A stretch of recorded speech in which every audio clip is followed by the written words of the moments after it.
A bag contains 3 red balls and 4 green balls. Jack takes out a ball and places it in his pocket without looking at it. He then takes out a second ball. Find the probability that this ball is red.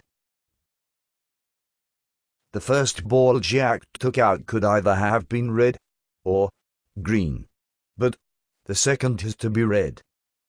So the outcomes could be green and red, or red and red. The probability of a green ball and then a red ball is 4/7 multiplied with 3/7. This is equal to 12/49. The probability of a red ball followed by another red ball is given by multiplying 3/7 with 2/6. This is equal to 6/42. Now, because either of these two options can occur, I need to add these probabilities. 12/49 add 6/42 is equal to 18/91. So I think the probability of Jack choosing a red ball the second time is 18/91.